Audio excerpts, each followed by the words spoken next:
Thanks, you, Thomas. sir. Appreciate it. So thanks for taking the time to come today. We're a little light, but that's okay. We'll still have fun no matter what. I'm going to be talking about effective marketing and creating a marketing campaign that engages your audience. I have about 43 slides and some videos and some interactive stuff, so I'm going to try to just jump through this. At the end, we can come back with some more questions, or feel free to interrupt me if you need to, if you have something that needs more clarification. But that's the deal. First off, I'm going to play a little video that kind of describes who we are, just to give you an introduction here.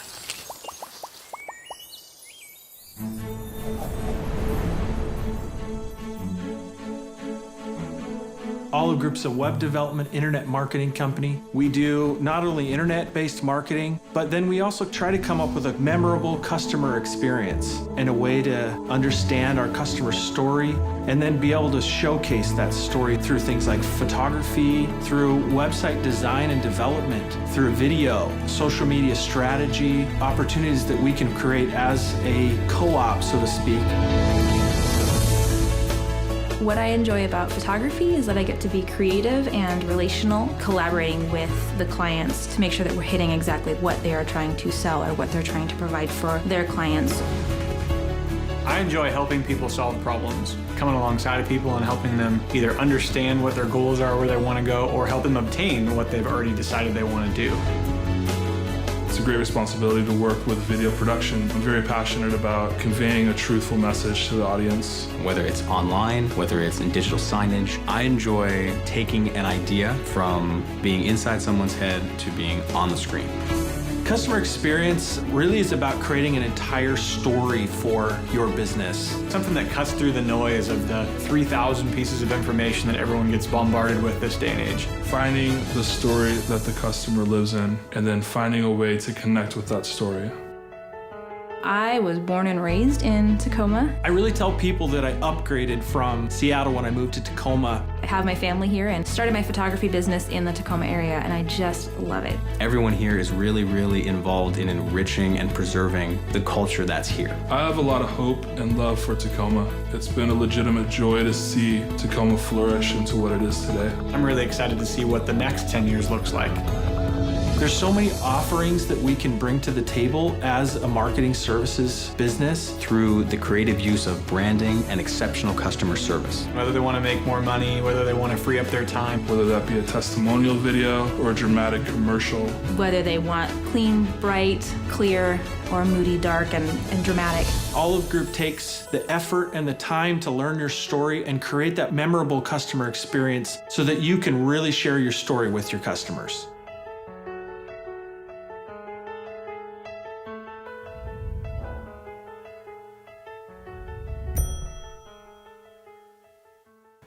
So that's a little introduction of who we are.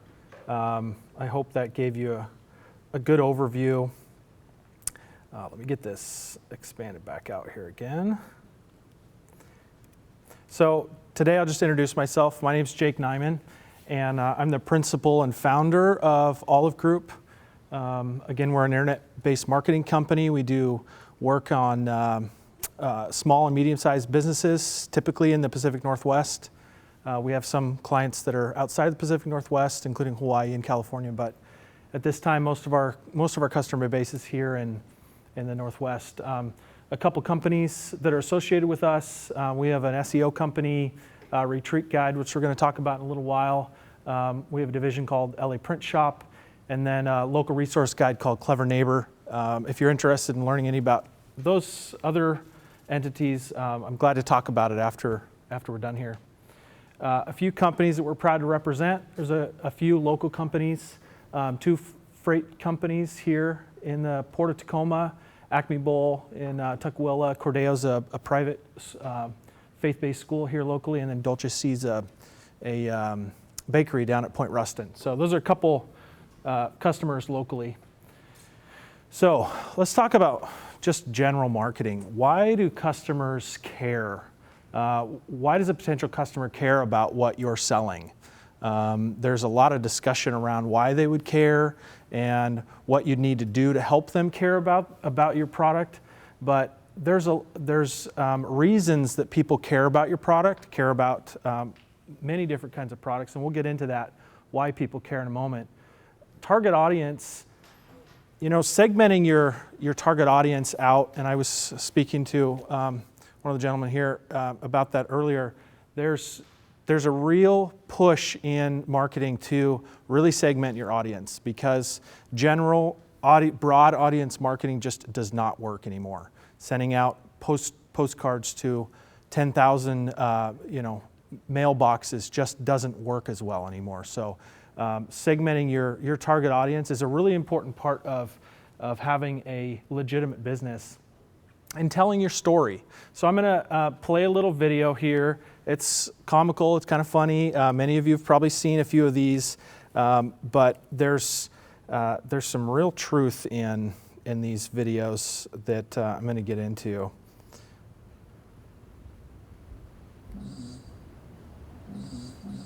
On your phone, stuck down here between your seat and your console, playing a little hide and seek. Cold. Warmer. Warmer. Up. Boiling. Jackpot. And if you've got cut rate car insurance, you could be picking up these charges yourself. So get Allstate. We're agents help keep you protected from mayhem. Like me. Mayhem is everywhere. Are you in good hands? So there's 100 of those that are good commercials and a lot of fun to see. A really great marketing campaign that was rolled out. Sorry, I'm getting back here. I wanted to just talk about why your story is important and how to tell your story. As a business, it's important from the marketing side for people to understand what your story is and why they should care about your story. So we created this kind of a timeline of what a story should look like. And it starts with a character and thinking about that commercial we just watched. We're going to go to the next slide and talk about the details of that commercial. But just thinking about that commercial as a reference, we, number one, start with a character. The character has a problem. The problem meets a guide. The character meets a guide. And the guide gives them a plan. And from the plan, there's a call to action that results in either success or failure. And when I go to the next slide here, we'll kind of tie the things together for success and failure. Our character is the guy driving the car, right? He's driving the car, and he has a problem. He can't find his phone. And along the way, he gets in an accident. And when he gets in the accident, he meets a guide. Now, the guide in this commercial is more of an off-camera guide, right? It's the voice, the guy there in the middle, the guide. You probably recognize him or recognize his voice. Allstate uses him as the guide.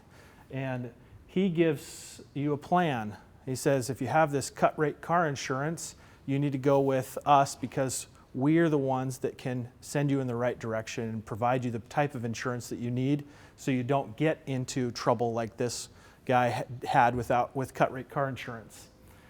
He calls them to an action. At the end of that commercial, you notice that the guide not only says audibly what you need to do, call Allstate today or reach out to our website today, but also visibly you see a link to their website, and it's a clear call to action. And that's a real important part of your story to determine what that results in. So at the end, the results either in mayhem, poor car insurance that gives you problems and you may have to pay for it out of your pocket, or the possibility of Allstate saving the day and coming through and paying for all those problems. So that's how to kind of follow the storyline.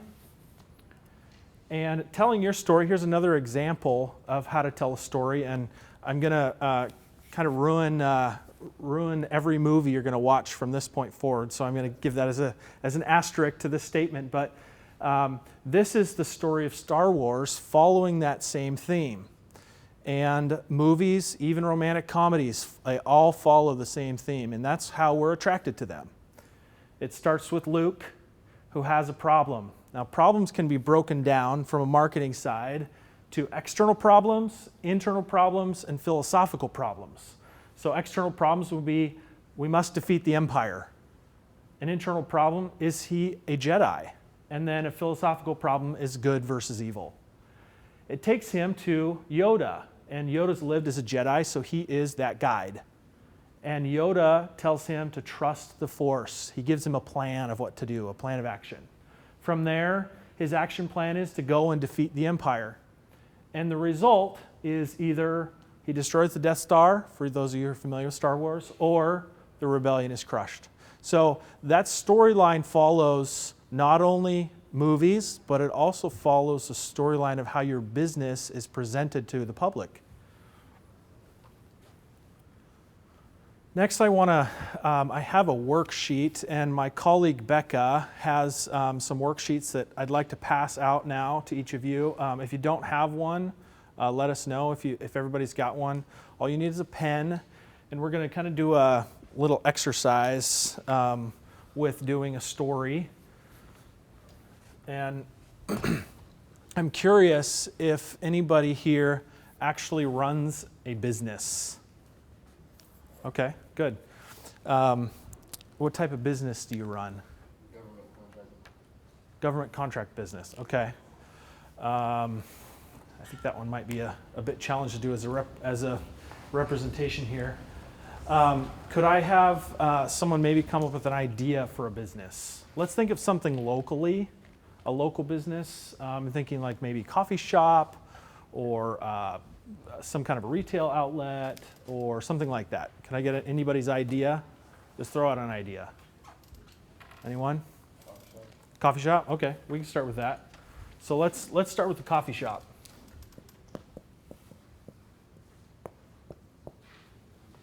So actually, Becca, could I get one of those sheets from you? Thank you. Okay. As Becca gets that, let's just start at the top with the guide to strategy success. Let's start with our character. So, who could potentially be a character for a coffee shop? Barista. Barista, okay.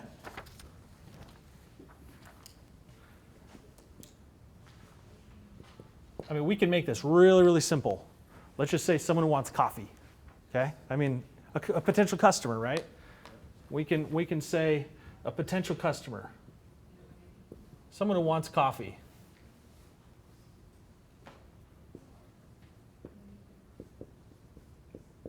And I know this seems very simple, but just follow along with me, and we'll dive into this deeper.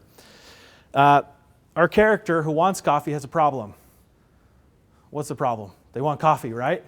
That's their problem. They want coffee. Feel free to follow along here. They want coffee.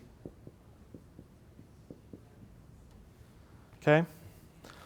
They meet a guide. Who could the guide be in this situation? What about the menu board? Menu board? It's true. It doesn't have to be a physical person. Okay? Menu board could be our guide. Who else could be the guide? The barista herself. The barista. That's right. Who else could be a guide in this situation? Could someone externally be a guide? Another customer or a friend, right? Those could be a friend or another customer. And that would be like word of mouth, right? Those are type of word of mouth type opportunities for business.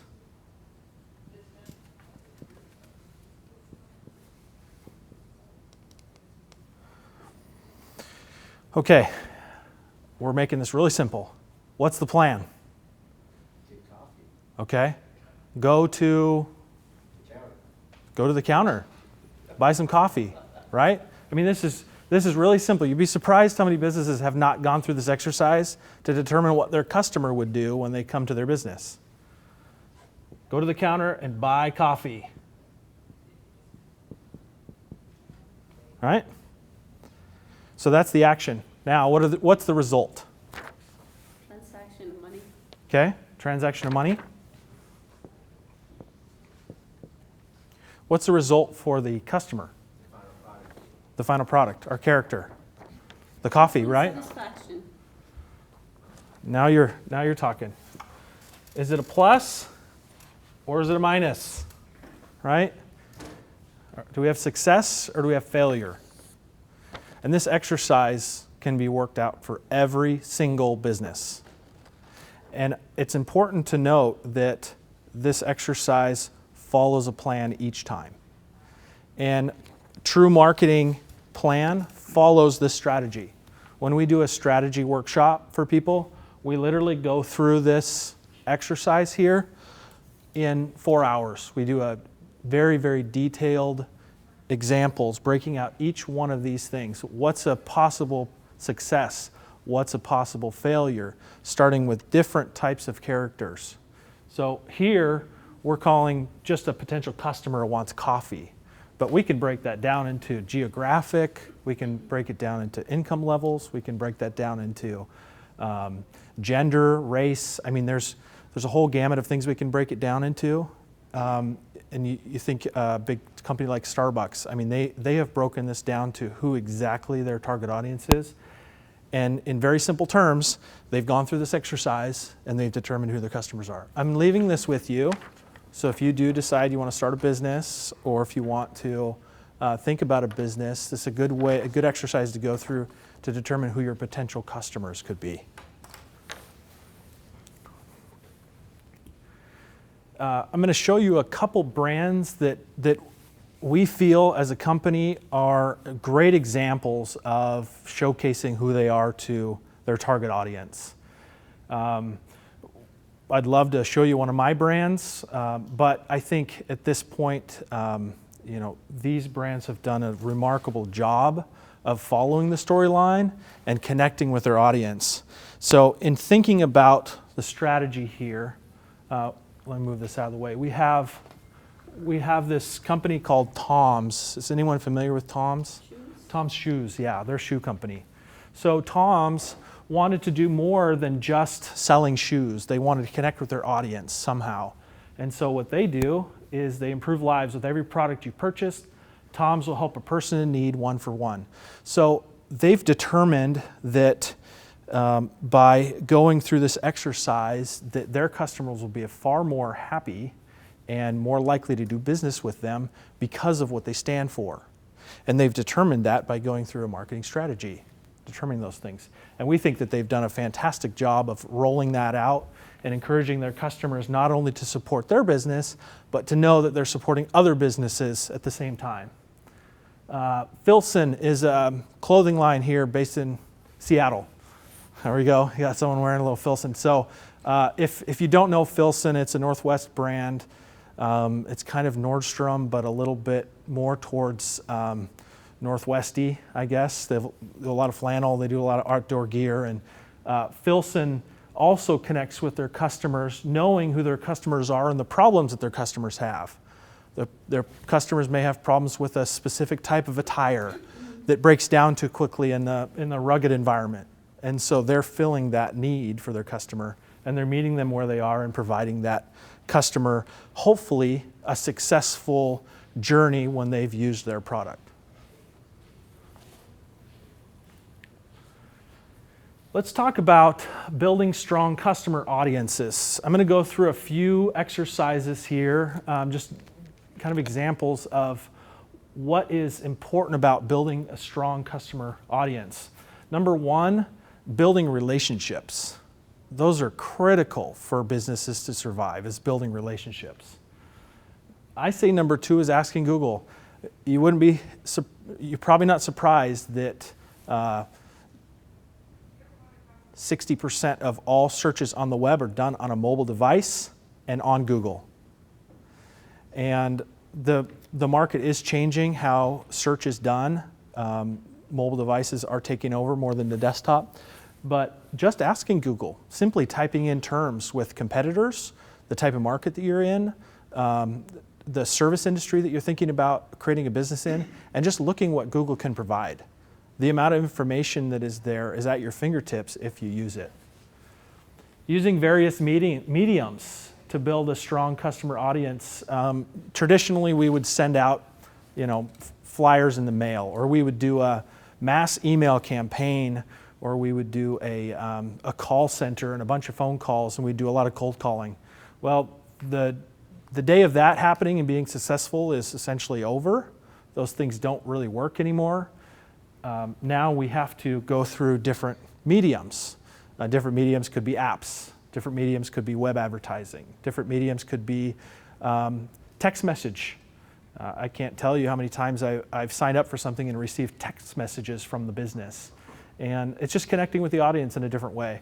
So using various mediums is a great way to build strong customer audience. We spoke about this before, word of mouth. How many of you have ever recommended a business to somebody just word of mouth? Like, hey, I used them and they were fantastic. Word of mouth still for small and medium-sized businesses, which is really our target demo, is critical.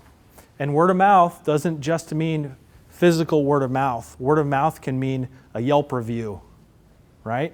As someone's literally using their words on a keyboard to promote or push away people from using that business. That is word of mouth. So there are different ways that word of mouth is utilized, but there's also a number of different activities that can be done using word of mouth. Call to action. What is your CTA? Call to action. Sometimes a CTA can be as simple as click here or buy now. But calls to action can also be at different points in a sales funnel. Who is familiar with what a sales funnel is, or a marketing funnel? A couple.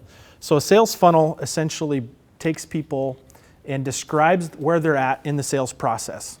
So if I'm interested in buying something from a shoe store, so to speak, the first thing I'm going to do is start to do a little research. I'm at the top of the sales funnel. I'm learning about the shoe store. I'm learning where they're offered. I'm learning about the quality of the shoes. As I go down the sales funnel, think of it as a literal funnel. As I get toward the bottom, I'm more interested in doing business with this company because I like the shoes that they offer. I like the quality of the service. I like where the location is. It meets my needs. And as I move down the sales funnel, I get closer and closer to a point where I'm going to purchase. So thinking about the CTA as people move down that sales funnel and they get closer to a point where they want to purchase, having a clear call to action on the website, on a brochure, on a flyer, and an email is really important. And then teasers. We've all watched teasers for movies. We've all decided to go to a movie because we watched a teaser. Well, teasers maybe not described in a way you think of when it comes to web advertising, but teasers also work on the web. Teasers also work in ways that aren't just through video. Teasers can be in text, teasers can be in a photo, teasers can be in a graphic. There's a lot of ways that teasers are used. Sales events and seasonal, we all know what Black Friday is. Those kind of sales events are important for retail business. They can also be important for business that runs on the web. That's a question. Yeah, go ahead. How capability statement will be inserted in that? Capability statement. A capability statement in the sales event? Yes, in the teasers. Yeah. How do you put that in there? Kind of like, look at me, I'm special, this is what I do. Right. We would typically have a copywriter help come up with some clear statements that would describe the business, and then those statements would be included in a strategy that would be rolled out through the web, through print, through digital marketing. Okay. Is that what you're asking? Yes. Okay. Yes. Big data is another one. I don't have time to get into big data, but big data is really understanding the trends that are going in big information that's on the web. So it's gathering information, it's doing research, and then using that research to your best ability to help benefit your business. And then going viral. Has anybody ever had anything go viral and knew somebody who had something go viral that had more than, say, 10,000 views online? Anyone? Yeah? Thomas? I had a speaker here. Her name was Mary Day. She basically hugged a bomb to save her unit, and she came in here to give her presentation, but I guess she has a following. I have like almost 50,000 followers. Wow. I mean, just like Amazing. that. It's crazy. I saw another hand over here too. Do you have something? Yeah, I was just a girl who did her makeup on like Instagram. Now she has like 5 million followers and gets paid to be a model. Yeah. It is possible to go viral. How do you do it? I'm going to show you. I'm going to tell you. My cousin actually shot a video on the street in Spokane of a guy doing a street performance. It's now got more than 5 million views, and he literally shot it with a cell phone. And if he had monetized that video, which is a strategy that you can use on YouTube, he would have made somewhere between $15,000 and $25,000 from that video, just for posting it on YouTube. There are people who make full-time living posting videos on YouTube, and your friend is probably an example of that. She started a business based off of content that's gone viral. So I want to talk about these guys. Anybody have any idea who these guys are? Anyone? Bunch of white guys? Yep, they are a bunch of white guys, yep.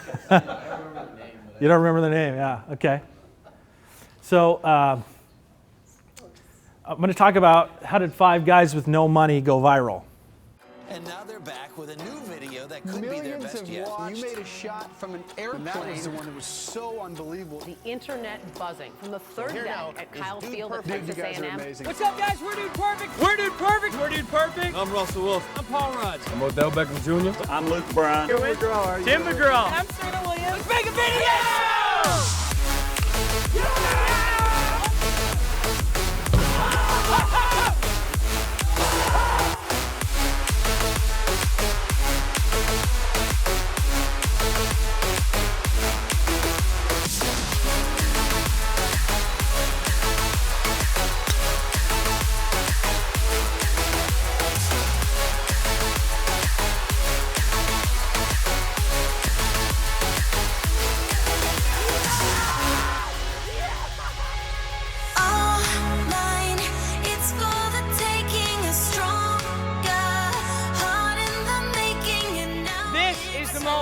Playgrounds are for kids. Nerves are really starting to set in.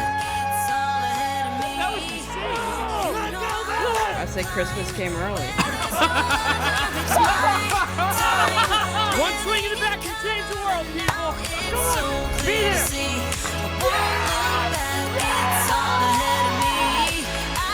Oh man, I feel like I just won a championship. This is the world's largest slingshot. Take off, coach. Here we go. I see the future.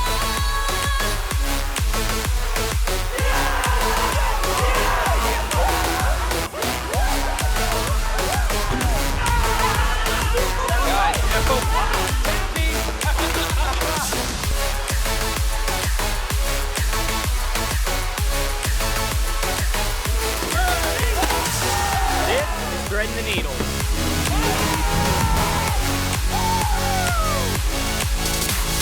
This is my goalies wear masks.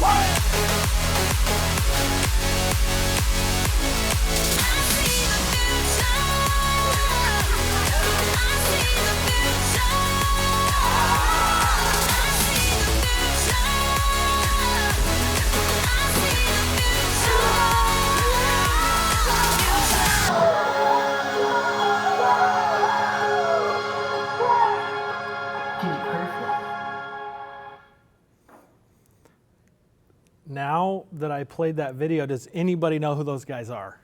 Does anybody recognize them? Have you ever seen any of their videos online? You've seen a few? So if you haven't, you're not one of the 14.5 million subscribers they have on YouTube, or one of the 4.2 million followers on Instagram, or their 300,000 followers on Twitter, or the 1.7 million people that talked about one of their videos last week. Crazy amount of traffic they're getting. So how did they begin? What happened? What's the story? What's the backstory? Because the story is important, right? We talked about that earlier. Their story is important. The group was betting on sandwiches via basketball shots in their backyard. It literally started that way, which were eventually recorded on camera, and a video of trick shots was eventually released on YouTube. Within a week, the video received 100,000 views for trick shots in their backyard. ESPN's E60 contacted the group for a segment. They did trick shots for ESPN's First Take, Pardon the Interruption, Around the Horn, and Sports Nation. So these are legitimate businesses that were interested in what they were doing. And notice how the brand matches the target audience, right? They're not going to be on Women's Health Network. It's not the target audience, right? How do they make people care about their videos? Well, they have 4 world records now for stuff that they've done in the Guinness Book of World Records. They have created this brand around these great videos that they create. But they're also good athletes. I mean, they are reaching an audience that they can relate to. They may not be professional athletes, but they are athletes, and that's something that's unique about them that not everybody could pick up this business and do. For every 100,000 views the video received, Dude Perfect pledged to sponsor a child from Compassion International, and eventually they started this second cult-like following with their panda mascot. So they're reaching their target audience somehow, right? They found that their target audience cares about more than just the videos. And so they've incorporated into other things that they're doing to support other things that they care about. Yeah? Is that normal now, Jake, that companies are starting, they're doing something else to support the greater good? You know, I think audiences are changing, and I think corporate greed has become a bad word in the marketing industry and in business. And so I think businesses are finding that they have to do that to survive. They have to show that they are supporting something other than just their CEOs padding their pocketbook. And you have a company like Gravity Payments, who's a partner of ours. Gravity is the CEO that recently took $1 million pay cut in order to pay all of his employees $70,000 a year. And they're based right here in Seattle. They have a small team of about 120 in their group. And their CEO literally took $1 million pay cut to pay all of his employees. And that was something that he felt like was important for their business to survive, was to have employees in their business who felt like they were the CEO, that they could make decisions for themselves. And part of their business model is that their salespeople have the ability to make decisions on what they should be charging customers. That doesn't happen in very many businesses. And they gained huge revenue increases because of that.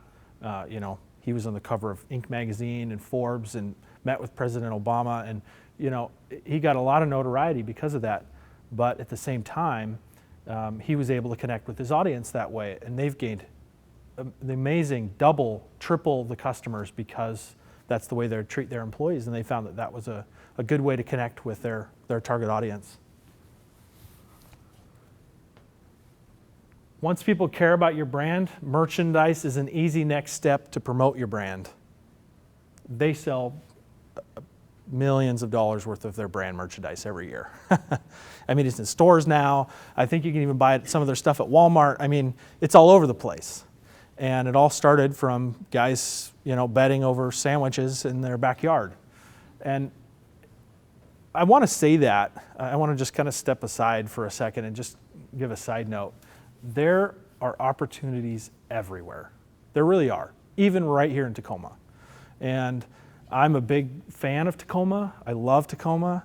I've been here about 4 years, and I don't plan on leaving for the next 30. This is a fantastic city, and I think there are opportunities coming in Tacoma.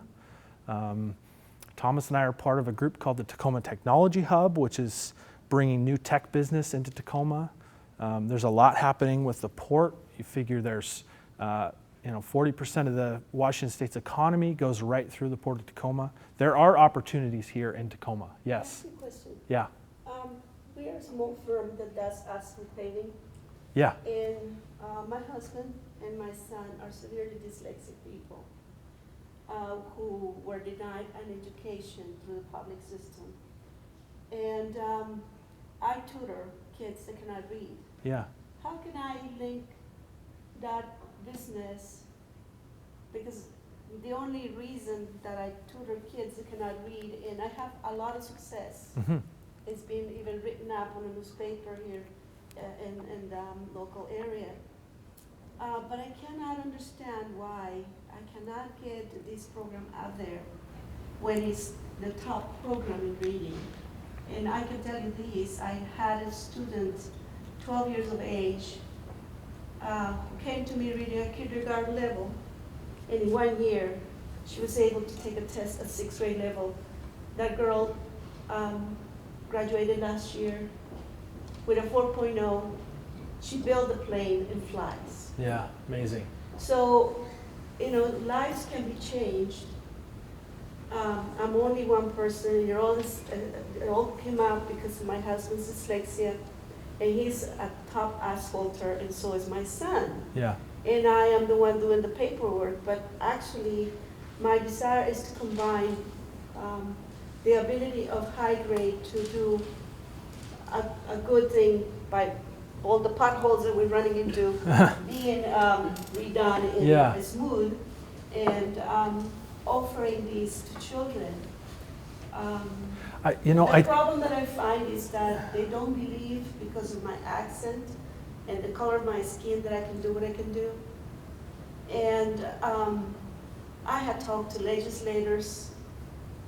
I had talked even to a governor, and nobody seems to understand that the need is great for the 25% of the population that have dyslexia. Yeah. And the thousands, I mean, there's 135,000 kids right now in special ed.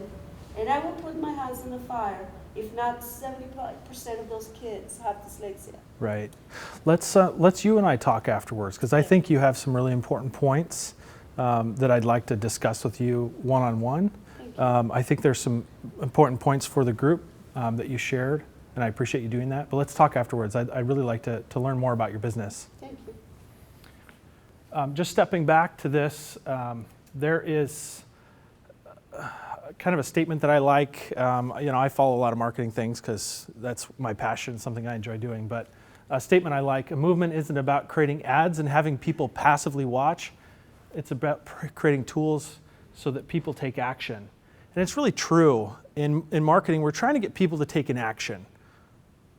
The salespeople, they're going to do the final sale. But what we're doing in marketing is presenting and trying to get people to do an action. And in your business, maybe you wear two hats. Maybe you wear the sales hat and you wear the marketing hat in your business, and the accounting hat and the CEO hat and the content writer hat. Maybe and the operations hat. Maybe you wear a lot of hats in your business. But thinking about because we're talking about marketing here, thinking about marketing specifically, it's important to note that what you're trying to do is get people to take action. Clear CTAs. This is a brand that we currently have called Retreat Guide. And I'm going to go through a couple points that we think are of importance for Retreat Guide and why we've done things the way that we have, in hopes that we can attract the right types of customers and then build their trust in our business. So number one, your company logo. This is just going through our website, and I put numbers next to each of these items so you can kind of follow along, but I want to just share a real-time example of something that we're doing so you can see how this kind of works. And if you're going to be launching a website, this is something for you to think about as well, is how this stuff is laid out and how it looks in trying to grow a trust with your audience. So number one, your company logo in the top left, and if you don't have a company logo, go to Fiverr.com, Fivrr.com, and for $5 you can have someone create a logo for you. Okay, real simple. There's a tip, write that down. Number two, social media above the fold. So you'll see our social media is right in this section here. And above the fold with social media just means when you open the site, this thing is, you don't have to scroll to see it. So it's above the fold. Just like a newspaper, they say the front part of the newspaper, when you don't have to actually unfold it, that front part is called above the fold. Anything below that's below the fold. So we're talking about stuff that's above the fold here. Third item, your company phone number. That builds huge trust to have your company phone number. I don't know if you've been to a website, you're looking, where's their phone number? I can't figure out how to call them. Try to do that in Google sometime. You'll never find their phone number. They don't have to. So, number 4, headlines that solve a customer pain point. So you see that in the middle, we say retreat planning made simple. Very simple headline. It can be a simple statement, it can be a paragraph, doesn't matter, it's got to be something simple though. Number 5, a subheadline. We're saying start your search here is our subheadline that further explains what you should do from the main headline. Number 6, a direct call to action. Search now is our direct call to action. Number 7, a photo message by the authority of site, adding credibility and affiliation. So you'll see my mug over here with a statement from me talking about the credibility and why the site is trustworthy, and how you could directly contact me as the owner of the company if you have an interest. And then number 8, context images that relate to the offer above. So we have featured members, we have popular search categories that relate to the content that's above. So those are specific things that I would focus on if you're building a website to make sure you grow trust with your audience. I'm going to kind of go through a few last slides here a little quickly because I want to make sure I have a little bit of time for Q&A at the end. And it looks like I have about 15 minutes.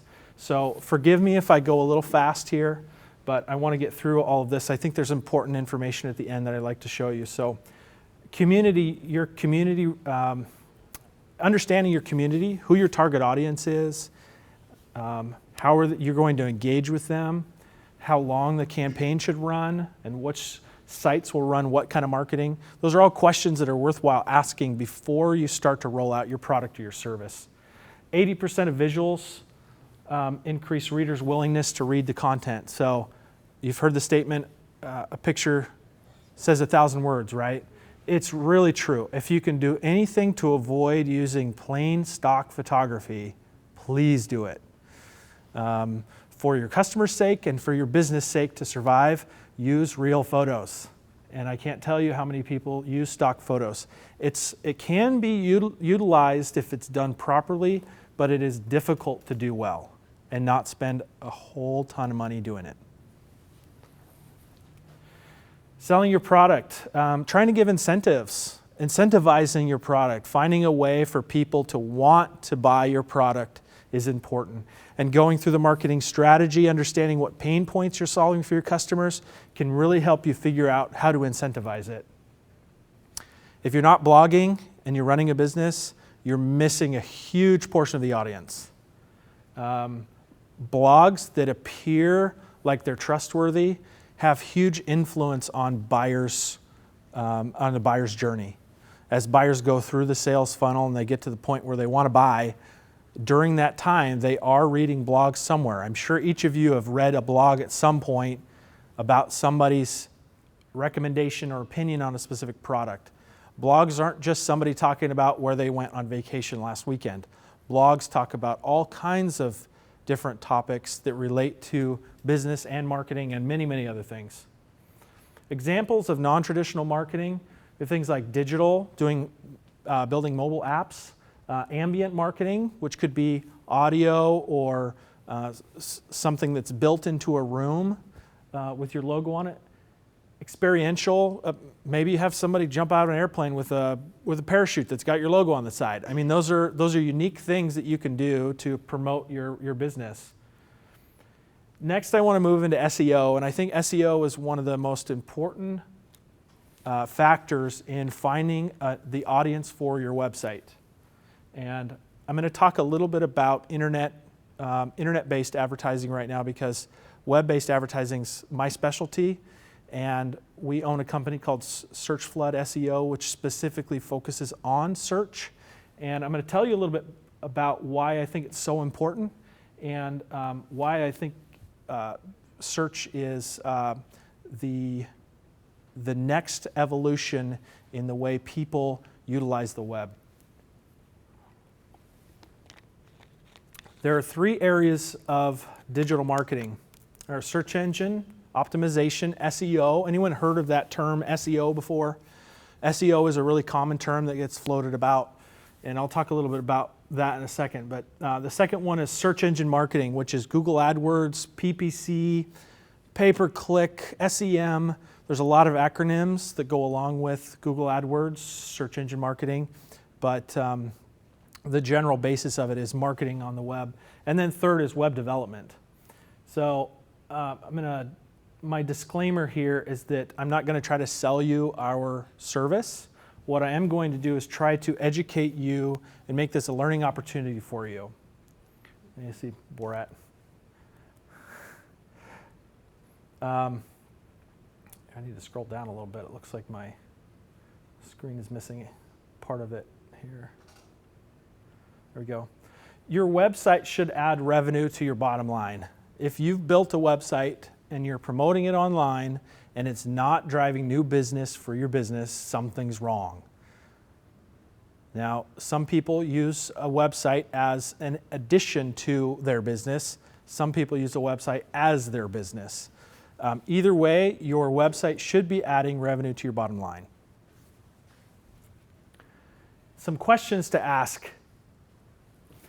If I Google words related to your business, can I find your website?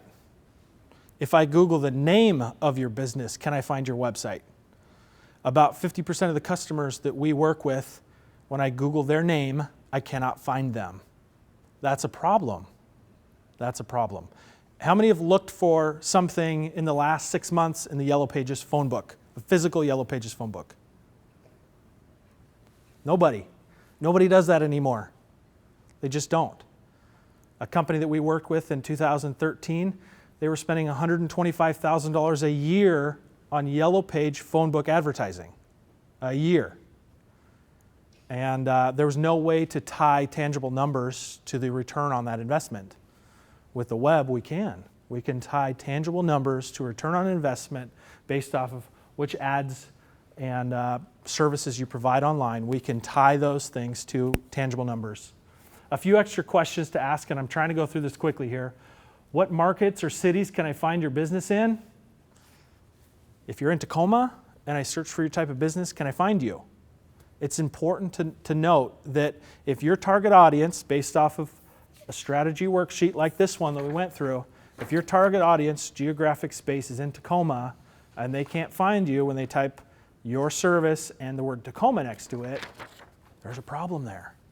And many people don't understand that problem. And I want you to be as knowledgeable as possible about this if you are going to do something on the web. If a customer does find your website, are they proud of what they land on?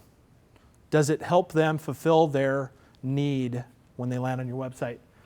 Are you currently spending money on internet marketing? If so, where are you spending it? Those are important questions to ask. Does it meet your target audience? If I'm spending money on Snapchat, am I reaching 65-year-old women? It's not a rhetorical question. I'm actually asking, am I reaching that audience? No, I'm not. If I'm spending that money on Snapchat and I'm going after 18 to 25-year-olds, yes, I am reaching them. How about Facebook? Is Facebook different? Where does Facebook fall? You can pick your audience, right? But in general, Facebook does have an audience. It's not 18 to 25-year-olds. Those of you who are beyond 18 to 25 know that we still enjoy Facebook. Those that are 18 to 25, typically, they don't use Facebook. That's for old people, right? I'm in my 30s. I'll call myself one of the old people because I still use Facebook. So it's something to think about when you're advertising your business. It really is. Your website is your foundation or starting point. Here's a list of some things that need to be on your website. We talked about a little bit earlier. We broke a few things down, but these are some general concepts. Keep it clean and clear. Focus on what generates the most revenue for your business. And we do that typically through A/B testing. So we'll put up 2 different pages that comes up to 2 different audiences and see how it goes. If we get people to click on one side more than the other, then we'll scrap the other one and we'll use this one, and then we'll split that website again into 2 different landing pages. And test and figure out what works the best. Once you get something that works, don't change it. Don't change it. Make your website easy to use and to scan through. Keep it simple, stupid is the KISS concept. You get 3 minutes for those who are at the bottom of the sales funnel who are already decided to buy. Those at the top of the sales funnel, 10 seconds, maybe 5. You get 5 seconds. How do you do a 5-second elevator pitch? It's difficult. Focus on great content. Make sure your website's mobile optimized. On your own website, you're probably paying someone to build your own site. You need to own your own site. Don't pay somebody else to do it and let them own the site. You need to own it. If you're starting a business, that's part of the assets of your business is your website. Make sure you own it. Same with your URL. If a web design company tells you, you need to transfer your URL to us for you to do business with us, sorry, I'm not going to do it. That is an asset of your business, and you do not want to sell it. If you go online right now, you can look up the costs of some domain names and some unique domain names, some that are $25,000 or more just for the name. That doesn't include a site. That's just the name. So if you own the name, keep it. It's $15 a year to register it for a domain name. Relatively inexpensive per month to host it. Don't get caught on massive monthly fee programs. Under $100 is acceptable. To be honest, I think under $75 or even under $50 is acceptable per month for a business to have their site hosted and their security updated and email support and all that stuff. Choose a real web designer, look them up, verify their credentials, go to the state business research database and find out if they actually own a business, if they actually register their business in the state of Washington. Go to the city of Tacoma's website. You can easily look and see if their business is legit. That'll tell you a huge amount just in that point. And then secondly, beware if they can't give you at least 3 references. Someone that you can call or email and get an actual reference back. Understanding the first page of Google. I'm going to skip this. There are 4 sections here. I'm going to skip this and go to the next one and just dive into the sections. Understanding the terminology. So when you break the sections out, I don't have a pointer here, but you have your top section at the top that is, you'll see a little word that says ad in green. Those are paid ads. Those are pay-per-click, SEM, Google AdWords. That's what those are. So if people say, oh, I'm running Google AdWords, or I'm running ads on Google, or I'm listing at the top on Google, well, if they're listing on the top up here, it's because they're paying for it. They're literally paying every time someone clicks on their website or on their web address. This here is the map. This functionality is free. Marketing and website design companies here in Tacoma charge for this. Beware, it is free. All you have to do is go to Google, register your business, put in your information. They'll send you a confirmation note in the mail with a code on it. You go back to their website, you type in the code, click confirm, and you're done. You're done. People charge thousands of dollars per month to do that for their customers. Beware, it happens. Where do you show up on the map? If you do have your business in here, where do you show up? Understanding the IP address. You may say, oh man, every time I do a search under the map section, my business shows up first every time. I show up right here at the top. Well, that's great, but what if you go to Federal Way and do that same search in a coffee shop in Federal Way? What if you're in Seattle? What if you're in South Tacoma? What if you're downtown opposed to the Stadium District? Does it change? Yes, it does. It's based off your IP address. So what Google does is they try to narrow it down as much as possible to help people who are searching find the things that they need to find. And they do that by pinging where you're searching from. So they're looking at your IP address. Search engine optimization, this word, I call the snake oil salesman of our generation. It really is. Everybody says, I do SEO. Every company that does anything online says they do SEO. So how do you know who you should go with and who you should trust? With all that said, I do SEO. How's that? Here's a few things. On page. On page means updating content that's physically on your site. Off page is off of your site. We're creating content off of your site that directs people back to your site. I like to joke that this is like a big circus. SEO is like a big circus. We create this huge circus with the tent, the animals, everything. But we only invite 3 people to the audience. Only 3. Google, Bing, and Yahoo. They're the only ones in the audience. We did this huge circus just for them. You have to think about that when you're doing SEO, that it's important to note you do things for Google, Bing, and Yahoo, not just for your customer.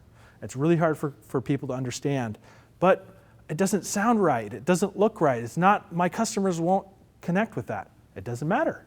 It doesn't matter.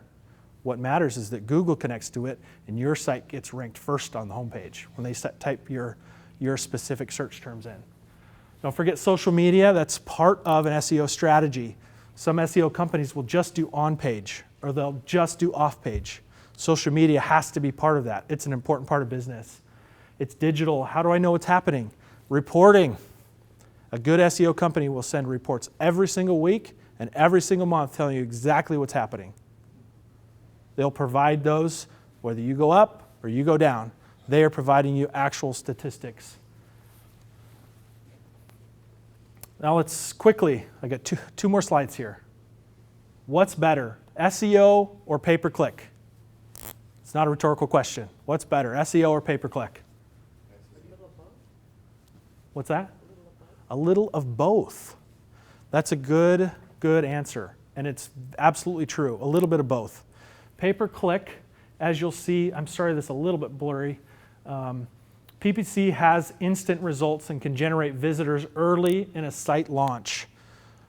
My brother owns a locksmith business, and pay-per-click ads is what we decided to do for him because we didn't feel like his customers would be going to a website to look and read about him.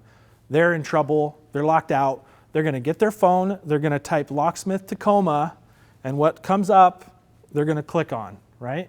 They don't want to go to his website, try to find his phone number.